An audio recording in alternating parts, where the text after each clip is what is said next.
My coworker spent 3 years harassing me for being a single mom and locked my daughter in a dark closet. I got her arrested. I'm a single mom working as an account manager at a marketing firm. I'd been there 3 years when Lindsay joined our team. She was married with no kids and made it clear from day one that she thought mothers didn't belong in the workplace. She'd roll her eyes when I'd leave at 5 to get my daughter Sophie from daycare. She'd make comments about how parenthood was a choice and shouldn't affect the team. During my first presentation after she joined, Lindsay interrupted to ask if I'd prepared it myself or if I was too busy with mommy duties. Our manager Erin just laughed uncomfortably. She started telling clients I might not be available for projects because of childcare issues, even though I'd never missed a deadline. She'd schedule important meetings at 4:45, knowing I had to leave at 5 for daycare pickup. When I'd ask to dial in, she'd say physical presence showed commitment. One time Sophie got sick at school and I had to leave early. Lindsay sent an email to the whole team about how some people use their kids as excuses to skip work. She actually created a spreadsheet tracking every time I left for anything child-related and presented it at our quarterly review.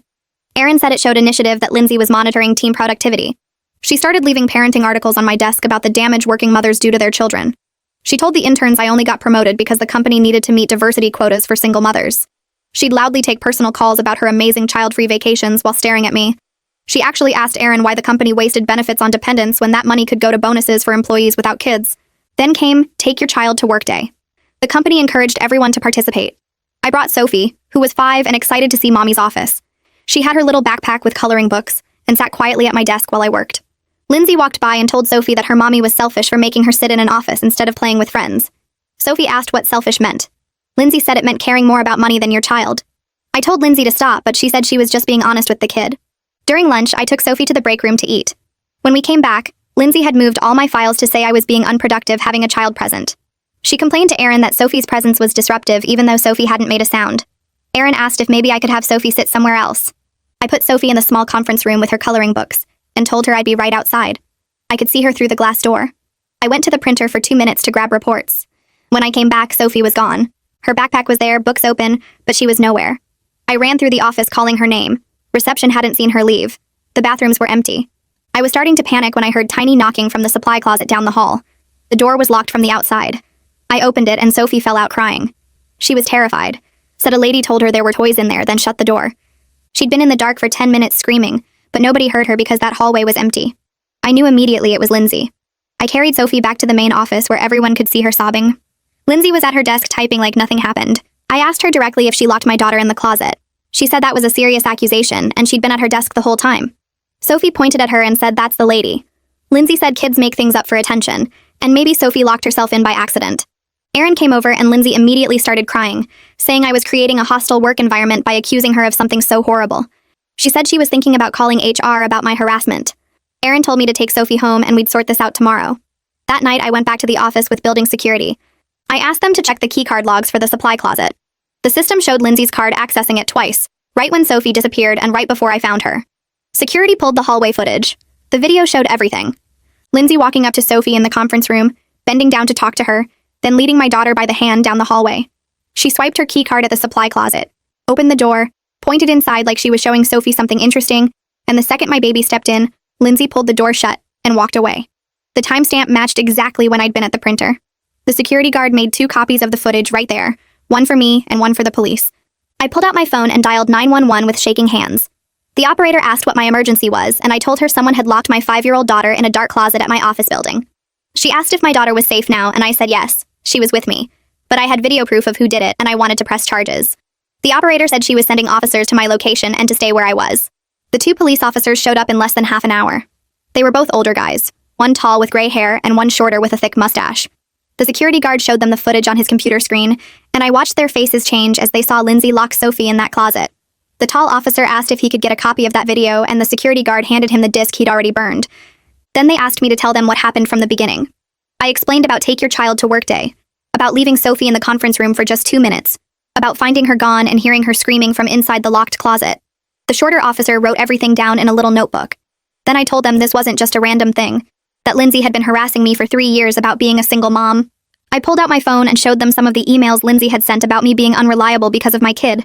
The tall officer looked at the shorter one and said this was criminal confinement and child endangerment, possibly assault on a minor.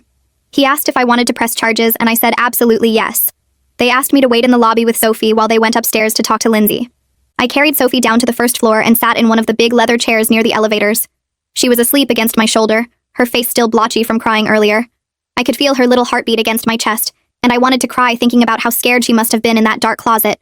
About 15 minutes later, I heard voices coming from the elevator area. Loud voices. Then the elevator doors opened, and the two officers came out with Lindsay between them. She was in handcuffs. Her face was bright red and covered in tears, and she was yelling that this was all a big misunderstanding, that she would never hurt a child, that I was lying about everything. The shorter officer told her to calm down, and she just screamed louder. Other people in the lobby stopped and stared as they walked her past me toward the front doors. Lindsay looked right at me and yelled that I was going to regret this, that she had done nothing wrong. The tall officer put his hand on her head and guided her into the back of the police car parked outside. I was still sitting there trying to process what just happened when Aaron came running out of the elevator. His tie was loose and his face looked panicked. He rushed over to me asking what was going on. Why were the police here? What happened to Lindsay? I could tell he had no idea this would actually involve cops. I pulled up the security footage on my phone that the security guard had sent me and held it out to him. He watched the whole thing, his face getting paler and paler as he saw Lindsay walk Sophie to that closet and lock her inside. When it ended, he just stood there with his mouth open. He tried to say something about how maybe there was an explanation, maybe Lindsay didn't mean for the door to lock. I stood up, careful not to wake Sophie, and told him there was no explanation that made locking a 5-year-old in a dark closet okay. I told him I was pressing charges and that he should probably call the company's lawyer, because this was going to be a big problem for everyone who ignored my complaints about Lindsay for 3 years. Then I walked out to my car and went home. The next morning, my phone rang at 8. It was a detective who said he'd been assigned to my case. He asked if I could come to the police station that afternoon to give a formal statement. I said yes and asked what I should bring. He told me to bring any evidence I had of prior harassment or problems with Lindsay. I spent the next 2 hours gathering everything. I printed out the spreadsheet Lindsay had made tracking every time I left early or came in late because of Sophie. I printed all the emails where she told clients I might not be available for projects. I took screenshots of the messages she'd sent to the interns about me only getting promoted because of diversity quotas. I put it all in a folder and drove to the station. The detective was a middle-aged guy with kind eyes who introduced himself and led me to a small interview room. He had me sit down and tell him everything from the beginning. I went through the whole 3 years. Every comment Lindsay made, every meeting she scheduled at 4:45, every article she left on my desk about bad mothers. He listened and took notes and didn't interrupt. When I finished, he asked if there were other people who witnessed Lindsay's behavior toward me. I gave him the names of the receptionist who sat near our desks and heard Lindsay's daily comments. I gave him the names of the 2 interns Lindsay had talked to about me. He wrote all of it down and said this was really helpful because it showed a pattern of behavior that led up to what happened to Sophie. He said it proved Lindsay didn't just make a mistake. She had been targeting me and my daughter for a long time. That word, targeting, made my stomach hurt. When I got home that afternoon, my phone rang again. This time it was someone from HR asking if I could come in for a meeting the next day. I said I wanted to bring a lawyer, and there was a long pause on the other end. The HR woman said that was fine and asked who my lawyer was. I didn't have a lawyer. I called my friend Lisa, who I'd known since college. She was a lawyer, but she did contract law, not criminal stuff. I told her what happened, and she said she would come to the meeting with me anyway.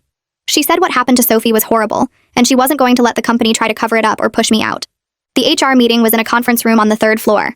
The HR representative was a woman in her 50s who looked really uncomfortable. She had the police report in front of her and a laptop showing the security footage. Lisa sat next to me and introduced herself as my legal representation. The HR woman asked me to walk through what happened on Take Your Child to Work Day. I did, keeping my voice steady even though I wanted to cry thinking about Sophie trapped in that closet. When I finished, the HR woman said the company took this very seriously and they were conducting their own investigation. Lisa leaned forward and said that was good, but they needed to understand the company was liable for allowing 3 years of documented harassment to continue. She pointed out that I had filed complaints about Lindsay multiple times and Aaron had dismissed all of them. The HR woman's face went even more uncomfortable, and she admitted they had documentation of my previous complaints in my file. She said those complaints had been reviewed by management and deemed not serious enough to warrant disciplinary action. Lisa asked her if she thought locking a child in a closet was serious enough now. The HR woman cleared her throat and said the company was taking immediate action. She told me Aaron was placed on administrative leave while they investigated his handling of my complaints. She said they wanted to offer me paid leave to take care of Sophie and handle the legal stuff with Lindsay's case. Lisa asked about therapy costs for Sophie, and the HR woman said they would cover that too. Lisa pulled out a document she'd prepared and slid it across the table. It was a written agreement that the company wouldn't retaliate against me in any way for pressing charges against Lindsay or for any statements I made during the investigation. The HR woman said she needed to have their legal team review it, but she thought they could agree to those terms. 3 days later, I got a call from the prosecutor's office telling me Lindsay's arraignment was scheduled for that afternoon. I asked if I needed to be there, and the prosecutor said it would be helpful but not required. I went. I sat in the back of the courtroom and watched Lindsay stand in front of the judge in an orange jumpsuit. Her lawyer was a young guy in a cheap suit who argued that Lindsay never intended to hurt Sophie, that she was just trying to play with her and didn't realize the door would lock automatically. The prosecutor stood up and pointed out that the keycard logs showed Lindsay used her access card to open the door, which meant she knew it required a keycard to open from the outside. She knew Sophie would be trapped in there. The judge asked Lindsay how she pleaded, and her lawyer said not guilty. The judge set bail at $50,000 and set a preliminary hearing date for 2 weeks later. Requested Reds is on Spotify now. Check out link in the description or comments. Lindsay's husband was in the front row, and I watched him pull out his phone, probably calling someone about the bail money. I left before they did because I didn't want to see her face again. The news story aired 2 days later. I was making Sophie dinner when my phone started blowing up with texts from coworkers. Someone had leaked the police report to a local news station, and they ran a piece about workplace harassment that ended with a child locked in a closet.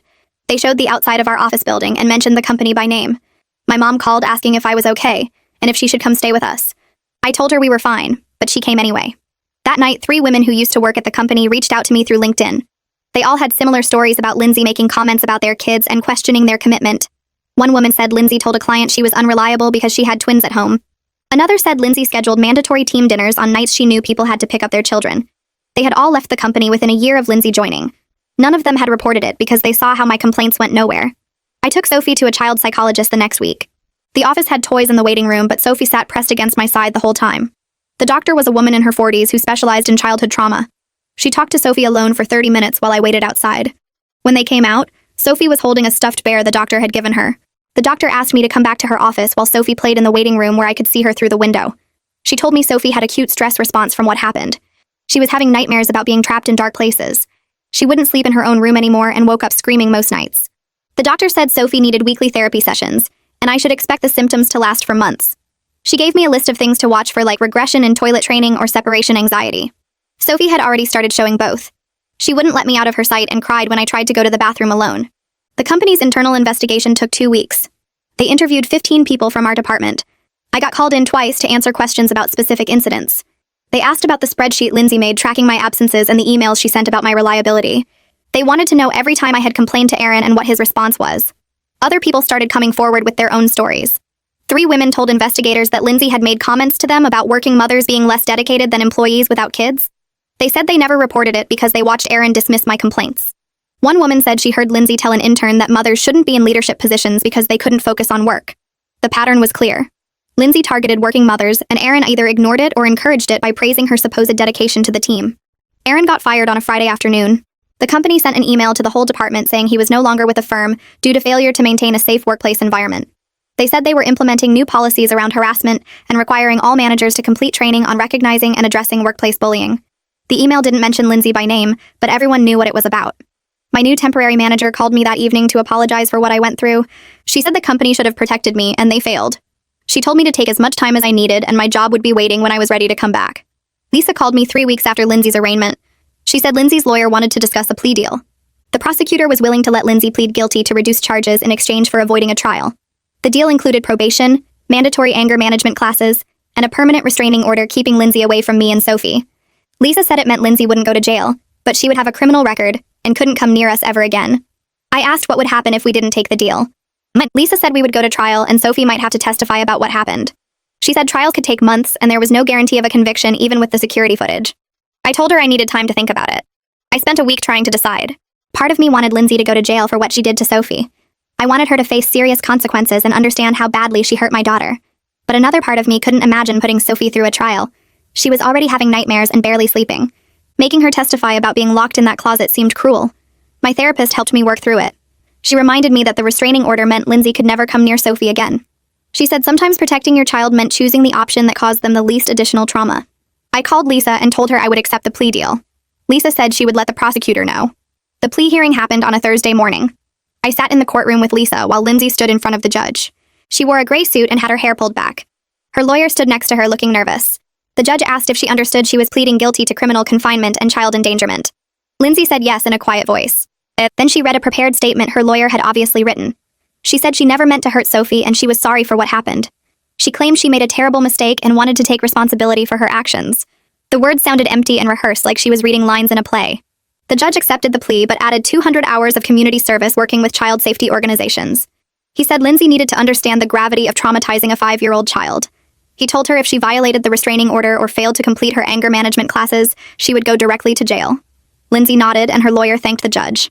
The company settled with me 6 weeks later. Lisa negotiated the whole thing without me having to do much.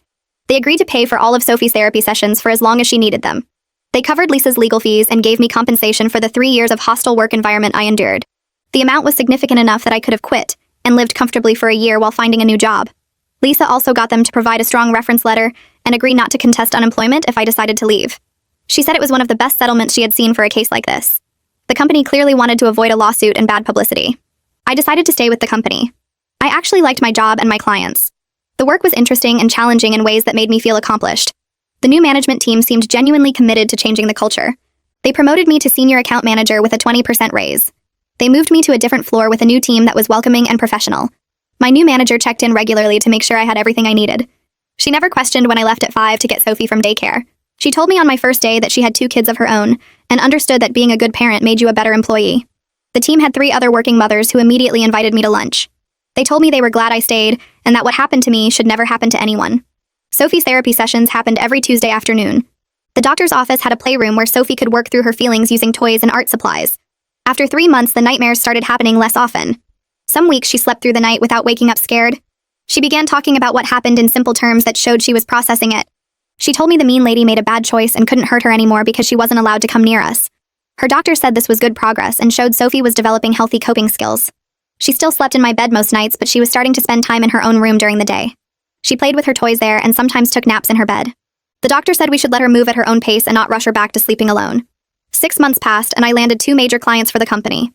The first was a tech startup that needed a complete rebrand. I pitched them a strategy that focused on their product benefits instead of just features. They signed a 6-month contract worth more than any account our team had brought in that quarter. The second client was a healthcare company expanding into new markets. I developed their campaign strategy, and they were so impressed they extended the contract for another year. My new manager called me into her office after the healthcare deal closed. She told me I was doing amazing work, and the client specifically requested to work with me on future projects. She asked if I needed anything to make my job easier. I mentioned that sometimes I had to leave right at 5 for daycare pickup and felt bad about it. She looked confused and said leaving at 5 was normal. She told me she had 2 kids and always left by 5:30 herself. She said being a good parent made you better at time management and prioritizing tasks. The other people on my new team were great. 3 of them were working mothers who invited me to lunch during my first week. They shared tips about managing work and kids. One woman brought her daughter to the office sometimes when school was closed and nobody cared. Another had photos of her kids all over her desk and talked about them proudly during meetings. Nobody ever made comments about my parenting or questioned my commitment. When I had to leave for Sophie's school events, my manager just asked me to update my calendar. The team actually celebrated when I told them about landing the tech startup account. They took me out for drinks after work and toasted to my success. Then everything changed again on a Tuesday morning. Sophie's daycare director called me at 9:30. Her voice sounded tight and worried. She said Lindsay had shown up at the daycare asking to see Sophie. The staff recognized her immediately from the photos I had given them when the restraining order was issued. They told Lindsay she needed to leave or they would call the police. Lindsay started crying and said she just wanted to apologize to Sophie for what happened. She said she had been going to therapy and realized how much she had hurt us. The director told her that didn't matter because there was a legal order keeping her away from both of us. Lindsay refused to leave the parking lot. She sat in her car watching the playground where the kids were playing outside. The director called the police and kept all the children inside until officers arrived. 2 patrol cars showed up within 10 minutes. Lindsay was still sitting in her car when they approached her. She got out and tried to explain that she just wanted to make things right. The officers checked the restraining order in their system and told her she was under arrest for violating it. She started sobbing and saying this wasn't fair. They handcuffed her and put her in the back of the patrol car. The director called me after Lindsay was taken away and assured me Sophie never saw her. She said the staff handled everything perfectly, and Sophie was safe inside playing with blocks the whole time. I got a call from the prosecutor's office that afternoon. He told me Lindsay had violated a court order and would face serious consequences. He said the judge took restraining order violations very seriously, especially when children were involved. Lindsay's hearing was scheduled for the next week. The prosecutor said he would push for jail time since she had deliberately gone to my daughter's daycare, despite knowing she was legally forbidden from coming near us. He asked if I wanted to provide a victim impact statement. I said yes. At the hearing, Lindsay stood before the judge looking terrible. Her hair was messy and she had dark circles under her eyes. Her lawyer tried to argue that she was genuinely remorseful and just wanted closure. The judge cut him off and said the restraining order existed for a reason. He said Lindsay had already traumatized a child, and now she was continuing to harass the family. He sentenced her to 60 days in jail. Lindsay started crying and her lawyer asked for probation instead. The judge said no. He said maybe 60 days would teach her that court orders were not suggestions. The bailiff led her away still crying. I felt relieved watching her go. She had finally faced real consequences for her actions. The company reached out to me a month later about developing new workplace policies. They wanted my input on preventing harassment and creating a better environment for working parents. I met with the head of HR and 2 executives. They asked me to describe everything that had happened with Lindsay and what warning signs were missed. I told them about the 3 years of comments and how my complaints were dismissed. I explained how Aaron had actually praised Lindsay for tracking my parenting-related absences. They looked uncomfortable hearing all of this laid out. The HR director said they wanted to make sure nothing like this ever happened again. They asked if I would help write new policies around harassment reporting and family-friendly scheduling. They also wanted me to train managers on recognizing subtle discrimination patterns. I agreed because I didn't want any other parent to go through what I had experienced. We spent weeks developing the new policies. They included mandatory harassment training for all employees. Managers had to document any complaints immediately, and HR would investigate within 48 hours. The company also implemented flexible scheduling options for parents and stopped scheduling important meetings after 4:30. They created a clear process for reporting discrimination with multiple channels so people didn't have to go through their direct manager. I led the first training session for managers, and it felt good helping create real change. A year after everything happened, Sophie started kindergarten. She walked into her classroom confidently on the first day and barely looked back at me. Her teacher said she was doing great and made friends easily. The nightmares had stopped months ago. She slept in her own bed now and talked about the closet incident like it was something that happened a long time ago to someone else. Her therapist said she had processed the trauma in a healthy way and didn't need regular sessions anymore. At work, I was considered for a director-level position. My manager nominated me and said my client work and policy development made me a strong candidate. The interview process would start next month. Sophie and I had a routine that worked. I picked her up from the school at 3, and we spent afternoons together doing homework and playing. Some evenings we went to the park or got ice cream. Weekends were for adventures like the zoo or children's museum. I had learned that protecting her and standing up for myself was the most important thing I could have done. Our life was genuinely better than it had been before Lindsay joined our team. Sophie was happy and confident. I had a job I loved with people who respected me. Everything had worked out better than I could have imagined back when I was enduring Lindsay's daily harassment. Standing up for myself and my daughter had changed both of our lives for the better. So yeah, that happened. I don't even know how we got here, but thanks for sticking around. This honestly feels more like a late-night chat than a video.